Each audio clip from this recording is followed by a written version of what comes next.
हाँ मित्रों, मैं एक बार फिर से गुरुजी उपस्थित हूँ। चलते हैं बिना समय गवाए शुरू करते हैं। बीपीएससी 3.0 की तैयारी करते हैं। आज के विषय है करंट अफेयर्स। चलते हैं, 1 नंबर शुरू करते हैं। बिहार के किस अभयारण्य में गेंडा संरक्षण के लिए राइनो टास्क फोर्स की गठन की गई है? तो वाल्मीकि अभयारण्य में। आगे, बिहार की किस बेटी को मिसेज इंडिया का खिताब मिला है?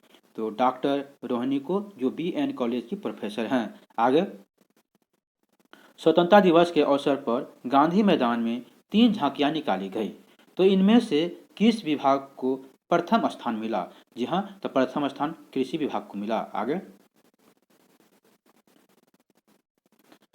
69वें राष्ट्रीय फिल्म पुरस्कार में किसे सर्वश्रेष्ठ मैथिली पुरस्कार मिला? तो मिला समानांतर फिल्म को। किसको? समानांतर फिल्म को। आगे देखते हैं, 69वें राष्ट्रीय फिल्म पुरस्कार में किसे सर्वश्रेष्ठ सपोर्टिंग एक्टर का अवार्ड मिला है? तो पंकज त्रिपाठी को फिल्म मिमी को। आगे, थीम आधारित पार्क का निर्माण किस उद्यान में किया गया है? तो संजय गांधी जैविक उद्यान पटना में। आगे, बिहार का पहला इट राइट्स स्टेशन किसे घोषित किया गया है? तो राजेंद्र नगर टर्मिनल को। आगे,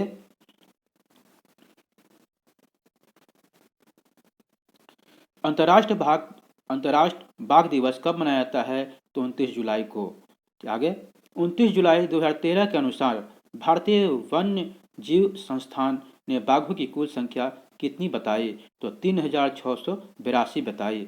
आगे, 2022 के रिपोर्ट के अनुसार बिहार में बाघों की कुल संख्या कितना है? तो 54 संख्या है। आगे देखते हैं कितनी संख्या किस किस राज्य में है, उसको देख लेते हैं। गया में 785, कर्नाटक में 363, उत्तराखंड में 560, उत्तर प्रदेश में 205 और बिहार में 54।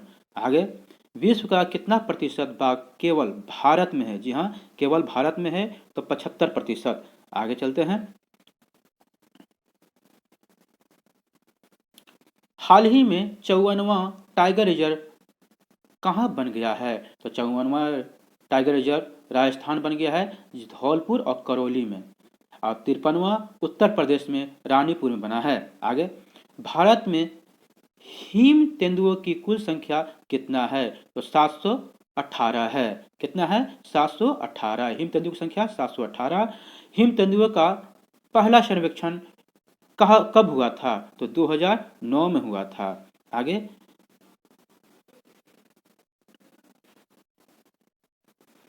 हिम तेंदुओं की जनसंख्या मुख्य रूप से कितने राज्य या केंद्र शासित प्रदेशों में फैला हुआ है? तो 6 राज्य या केंद्र शासित प्रदेशों में फैला हुआ है, जिसमें लद्दाख 477, उत्तराखंड 1124, हिमाचल प्रदेश 51, अरुणाचल प्रदेश 36 और सिक्किम 21। सबसे कम सिक्किम में 21 और लद्दाख में सबसे ज़्यादा 477। आगे, IUCN द्वारा हिम तेंदुए को किस रूप में वर्गीकृत किया गया है? तो वल्नरेबल के रूप में। आगे चलते हैं, अब देखते हैं प्रोजेक्ट चीता के बारे में। प्रोजेक्ट चीता किस योजना के तहत वर्ष 1952 में विलुप्त हुए चीतों को भारत में लाने की शुरुआत की जा रही है? तो प्रोजेक्ट चीता के तहत। आगे, प्रोजेक्ट चीता के तहत कितने चीतों को भारत लाया गया? तो 8 अफ्रीकी चीतों को लाया गया, जिसमें 5 मादा और 3 नर हैं। आगे, प्रोजेक्ट चीता के तहत कब चीतों को 5 मादा और 3 नर को भारत लाया गया? तो 17 सितंबर 2022 को। आगे, प्रोजेक्ट चीता के तहत चीतों को किस उद्यान में लाया गया? तो कुनो राष्ट्रीय उद्यान में लाया गया, जो मध्य प्रदेश में है। कुनो राष्ट्रीय उद्यान मध्य प्रदेश में है। आगे, चीतों की निगरानी हेतु सरकार ने कितने सदस्यों का कार्यबल दल गठित किया है? तो 9 सदस्यों का कार्यदल बल सदस्य गठित किया गया है। आगे, भारत का नवनिर्मित संसद भवन का उद्घाटन कब हुआ? तो 28 मई 2023 को हुआ। आगे, नवनिर्मित संसद भवन का आधारशिला कब रखी गई थी? तो 10 दिसंबर 2020 को रखी गई थी। आगे, नए संसद भवन का उद्घाटन के शुभ अवसर पर कितने रुपये का सिक्का लॉन्च किया गया? तो 75 रुपये का सिक्का लॉन्च किया गया। आगे, भारत की किस परियोजना के हिस्से के रूप में संसद भवन का निर्माण दिल्ली में किया गया? तो सेंट्रल विस्टा पुनर्विकास परियोजना के रूप में। आगे, नए संसद भवन का डिजाइन किसने तैयार किया? पद्मश्री विमल पटेल ने। आगे, नए संसद भवन का निर्माण किस कंपनी द्वारा किया गया? तो टाटा प्रोजेक्ट लिमिटेड कंपनी द्वारा। आगे, नए संसद भवन का आकार कैसा है? तो त्रिकोणीय है। नए संसद भवन का आकार त्रिकोणीय है। नए संसद भवन के तीनों कोना किसको समर्पित है? तो जल को है, थल को है और नभ को है। नए संसद भवन के तीनों पर मुख्य द्वार जल, थल और नभ को क्रमशः क्या नाम दिया गया है? तो जल को ज्ञान द्वार, नभ को शक्ति द्वार और थल को क्रम द्वार नाम दिया गया है। आगे, नए संसद भवन किस पत्थर का प्रयोग किया गया है? तो ग्रेनाइट और बलुआ पत्थर का प्रयोग किया गया है, जो राजस्थान से है। संसद भवन में राष्ट्रीय प्रतीक का निर्माण कहाँ किया गया है? तो छत पर किया गया है। नए संसद भवन में लोकसभा और राज्यसभा कक्ष में प्रतिनिधियों के बैठने के लिए कितने सीटें हैं? तो कुल 888 सीटें हैं। लोकसभा के लिए 888 और राज्यसभा के लिए 384 है। अगर दोनों मिला दिया जाए तो है 1272, यानी 1272। आगे, नए संसद भवन में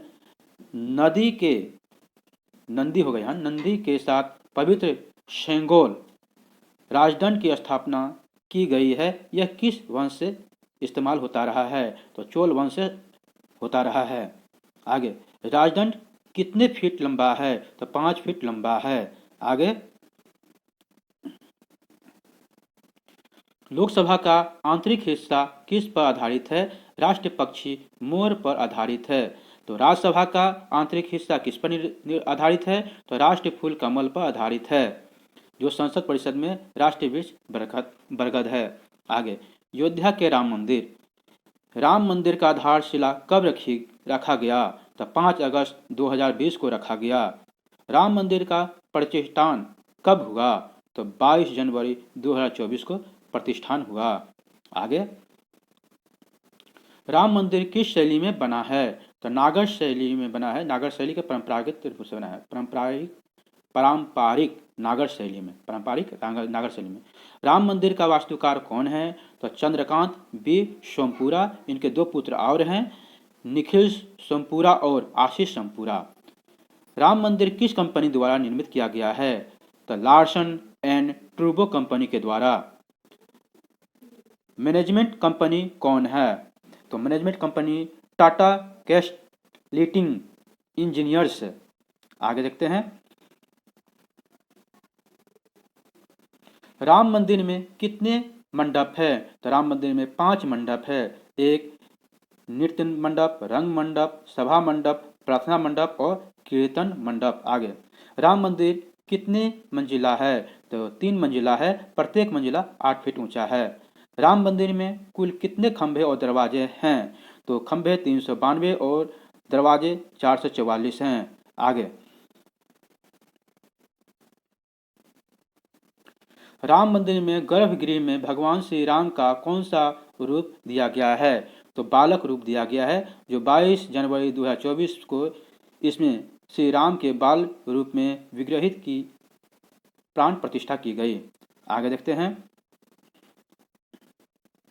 अंतर्राष्ट्रीय स्तर आदित्य L1 सूर्य के व्यापक अध्ययन के लिए समर्पित उपग्रह का क्या नाम है? तो आदित्य L1 नाम है। आदित्य L1 के प्रोजेक्ट डायरेक्टर कौन हैं? तो निगर शाह जी हैं। आदित्य L1 के मिशन डायरेक्टर कौन हैं? तो बीजू SR हैं। आगे, आदित्य L1 सूर्य पृथ्वी प्रणाली के किस पॉइंट को संदर्भित करता है? तो लैंग्वेज पॉइंट 1 को